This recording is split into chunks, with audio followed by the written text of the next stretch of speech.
నేను అడుగుతా ఉన్నా మా కౌశిక్ రెడ్డి అడిగిన ప్రశ్ననే, ఏ పార్టీలో ఉన్నావు గాంధీ? అసలు మీ 10 మంది ఎమ్మెల్యేలు ఎవడైతే పార్టీ మారినరో, ఎవరి ఇంటింటికైతే పోయి ముఖ్యమంత్రి అనేటోడు కండువా కప్పిండో, ఫస్ట్ మీరు ఏ పార్టీలో ఉన్నారో చెప్పండి. మీకు ఇప్పటికే స్పీకర్ దగ్గర పిటిషన్లు ఉన్నాయి 10. స్పీకర్ గారు కూడా తేల్చాలా.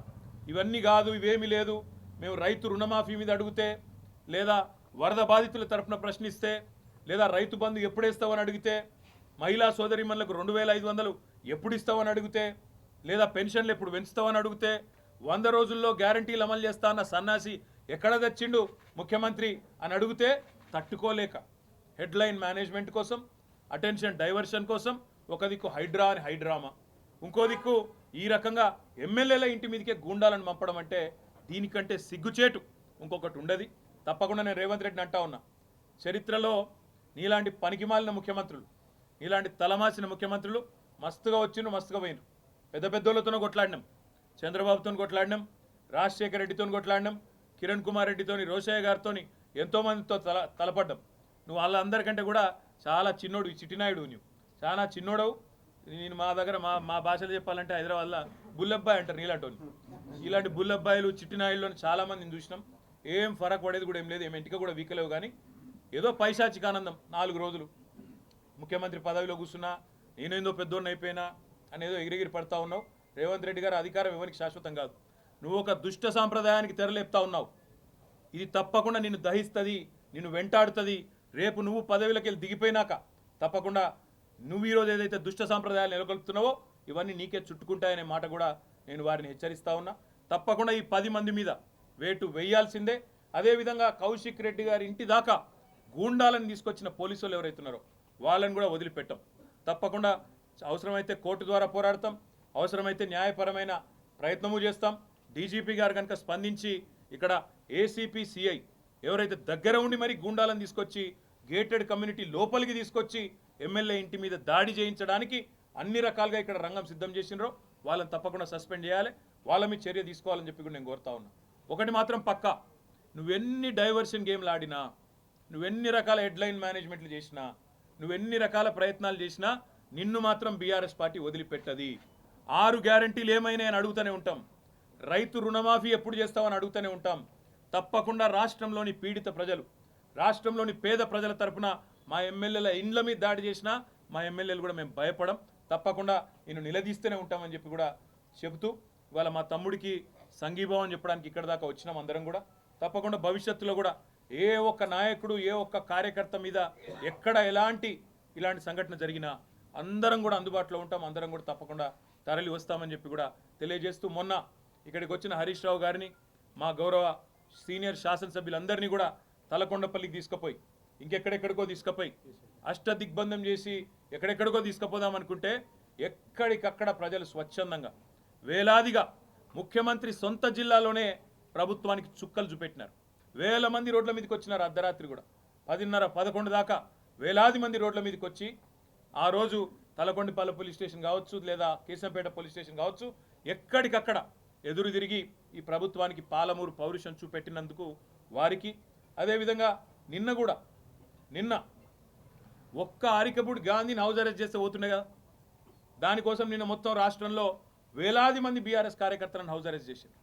కానీ గాంధీకేమో ముంగట పోలీస్ ఎస్కాట్లు, మంచిగా బ్రహ్మాండంగా ఏసీపీలు, డీసీపీలు దగ్గరే ఉండి గూండాలను తీసుకొచ్చి ఇక్కడ దాడి చేపించిండ్రు. అక్కడ మాత్రం మొత్తం రాష్ట్రంలో వేలాది మంది మా కార్యకర్తల నాయకులను హౌస్ అరెస్ట్ చేయడం జరిగింది. ఇది ఏ రకంగా మంచిదో రాష్ట్ర ప్రజలు కూడా ఆలోచించాలని చెప్పి కోరుతూ, ఈ హింసాయుతమైన పద్ధతులు 10 ఏళ్లలో తెలంగాణలో ఎన్నడూ తెలంగాణలో ప్రాంతీయం, మన రాష్ట్రం ఏర్పడిన తర్వాత ప్రాంతీయ భాష పేరు మీద కానీ, ప్రాంతీయ తత్వం పేరు మీద కానీ ఆంధ్ర తెలంగాణ పంచాయతీలు కానీ ఎక్కడ జరగలేదు. 10 ఏళ్ల మా ఆచరణనే దానికి సాక్ష్యం.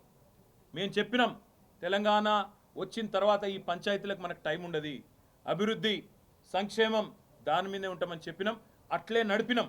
కానీ ఇలా హైదరాబాద్లో ఈ పనికిమాలిన ముఖ్యమంత్రి నాయకత్వంలో కొత్తగా ప్రాంతీయ తత్వాన్ని కూడా రెచ్చగొట్టే విధంగా చిల్లరమల్లర ప్రయత్నాలు చేస్తూ ఉన్నారు. ఇవేవి చెల్లవు రేవంత్ రెడ్డి. నువ్వెన్ని రకాల డైవర్షన్ గేమ్లు ఆడినా నిన్ను వదిలిపెట్టాం. 6 గ్యారంటీల అమలు మీద పట్టు పడతాం. ప్రధాన ప్రతిపక్షంగా నీ పార్టీ సంగతి కూడా తప్పకుండా ప్రజాక్షేత్రంలోనే చెప్తామని చెప్పి నేను తెలియజేస్తాను. Thank you. పార్టీ విధానమా ఏమిటి ఆంధ్రాకు సంబంధించిన మళ్ళీ అదే చెప్తా ఉన్నా నేను మళ్ళీ అదే చెప్తా ఉన్నా రేవంత్ రెడ్డి అనే ఒక పనికిమాలిన నాయకుడు పనికిమాలిన ముఖ్యమంత్రి 10 ఏళ్ళు తెలంగాణ ఎంత ప్రశాంతంగా హైదరాబాద్ ఎంత ప్రశాంతంగా ఉందో మీ కళ్ళతో మీరే చూసినారు. అందుకే హైదరాబాద్ ప్రజలు మాకు కడుపు నిండా ఆశీర్వదించి ఒక్క సీటు కూడా కాంగ్రెస్ పార్టీకి ఇవ్వకుండా అఖండమైన తీర్పునిచ్చినారు. ఇవాళ రేవంత్ రెడ్డి బాధ అంతా ఏంటంటే ఈ హైడ్రా పేరు మీద కూలగొట్టుడు హైదరాబాద్లో లేని పంచాయతీలు ఎగేసుడు. ఎందుకంటే ఒక్కటే కారణం, హైదరాబాద్ ప్రజల మీద రేవంత్ రెడ్డి పగబట్టిండు. నాకు ఒక్క ఓటేయలే ఒక్క సీటు ఇయ్యలే నన్ను పనికిమాలిన వాడని చెప్పి హైదరాబాద్ ప్రజలు భావించిండ్రు అని చెప్పి పగబట్టి ఇవాళ లేని పంచాయతీలు పెట్టి ఒక చిల్లర మల్లర ప్రయత్నం చేస్తూ ఉన్నాడు. ఒకటి మాత్రం పక్క, మేము ముందు చెప్పినాం ఇప్పుడు కూడా చెప్తా ఉన్నాం, తప్పకుండా హైదరాబాద్లో ఉన్న ప్రజలందరూ మావారే. కేసీఆర్ గారు ఈనాడు కాదు తెలంగాణ రాకముందు చెప్పిండ్రు, తెలంగాణ వచ్చినాక చెప్పినారు. ఇక్కడ ఏ ప్రాంతీయ తత్వం కానీ ప్రాంతీయ ద్వేషం కానీ టీఆర్ఎస్ 10 ఏళ్ళు అధికారంలో ఉంటే ఎన్నడూ ఒక చిన్న సంఘటన ఒక చిన్న ఎఫ్ఐఆర్ కానీ ఒక చిన్న దాడి కానీ ఒక చిన్న ఘటన కూడా జరగలేదు ప్రాంతీయ తత్వం మీద. ఇప్పుడు కూడా ఉండదు, ఉండబోదు. తప్పకుండా మరి గాంధీ చేసిన వ్యాఖ్యలు కూడా ఒకసారి పరిశీలించాలని నేను కోరుతా ఉన్నాను. కౌశిక్ రెడ్డి మీద నోటికొచ్చినట్టు బూతులు మాట్లాడడం, నోటికొచ్చినట్టు కౌశిక్ రెడ్డి గారి కుటుంబాన్ని తిట్టడం, బజారు భాష మాట్లాడడం ఇదేనా రేవంత్ రెడ్డి నేర్పుతున్న సంస్కృతి అని చెప్పి కూడా నేను అడుగుతా ఉన్నా. తప్పకుండా మా పార్టీ పరంగా మాత్రం 100% ఈ ప్రభుత్వాన్ని మాత్రం వదిలిపెట్టాం. ప్రజలకు ఇచ్చిన హామీలు తప్పకుండా నెరవేర్చేదాకా ఎంబడబడతాం అనే మాట మళ్ళీ ఒకసారి చెప్తాం.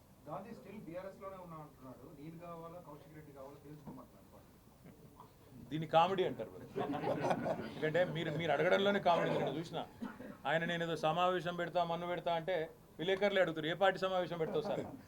ఇప్పుడు కొంతమంది ఎట్లయిపోయినంటే రాజకీయాల్లో కమెడియన్స్ కంటే ఎక్కువ హాస్యాన్ని పండిస్తూ ఉన్నారు. ఆయననే పెట్టుకుంటాడు, నేను చేరిన కాంగ్రెస్లో అదేదో రేవంత్ రెడ్డి ఏదో పీకి పందిరేసిండు హైదరాబాద్లో ఏదో చేస్తాడు నేను అందుకే అందులో చూస్తున్నా అన్నాడు. నేను అడుగుతున్నా గాంధీని, నువ్వు మొన్న ఎలక్షన్లో ఏం చెప్పినావు శేర్లింగంపల్లి ఓటర్లకు? 9,500 కోట్ల రూపాయలతో కేసీఆర్ గారు కేటీఆర్ గారు హైదరాబాద్ అభివృద్ధి చేసిండ్రు, మా శేర్లింగంపల్లి అభివృద్ధి చేసిండ్రు, అందుకే ఓటు అడుగుతున్నా అన్నావు.